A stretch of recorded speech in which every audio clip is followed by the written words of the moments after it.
I think what you said about getting over your rank anxiety and just putting the hours in is obviously crucial. Like they talk about the 10,000 hour rule. That's not necessarily 100% true, but it is very, very accurate. So the more hours you put into something, the better you're going to get at it.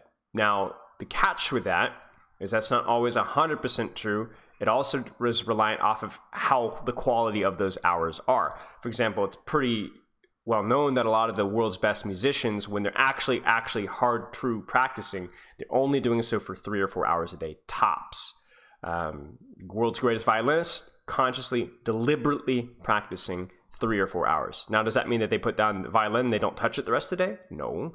They might fiddle around here, play for fun here, or do this and that. But the actual intense practice is the most important thing you could be doing each and every day to make that number go up, to make you play better.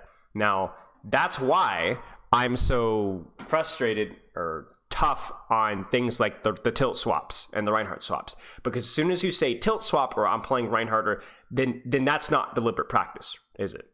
No. That's wasted time. And especially when you're talking about Friday through Monday, you're only playing 5 games of ranked a day. You could do a lot with 5 games of ranked per day, but you have to be intense with it. I was just watching a video yesterday on minimalism with weightlifting and fitness and how there's a lot of diminishing returns the more and more time you put into it and how you can min-max your thing. But the big takeaway was that if you only lift so-and-so long or do only so-and-so sets, you have to be intense with it.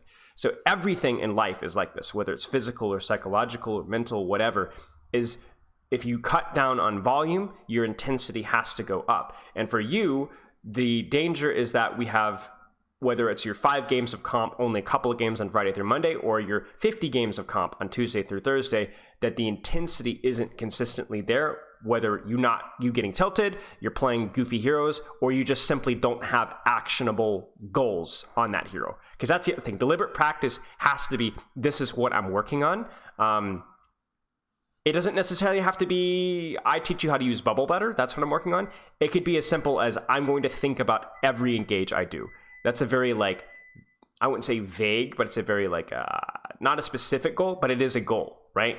What if I told you after this, I want you to be, before you pop Primal Rage, I want you to be thinking about is this a good time for Primal? When is a good time for Primal? That again is not a very specific goal, but it's something kind of big picture. And that's something that you can kind of utilize going into all of your future games. Does that kind of make sense? Mm-hmm. You need something either vague or specific, but you need something to work at.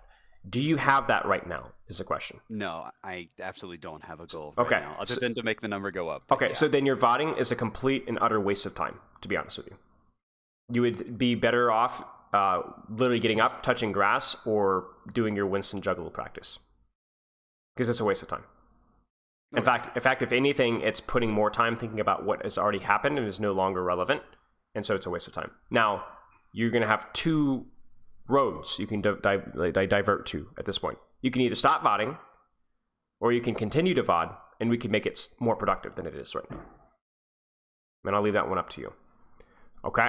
Oh, well, absolutely. I'm going to use VODing as a tool, Right. I wouldn't give up on it. Right. All right. We'll help you make that tool a little bit sharper then.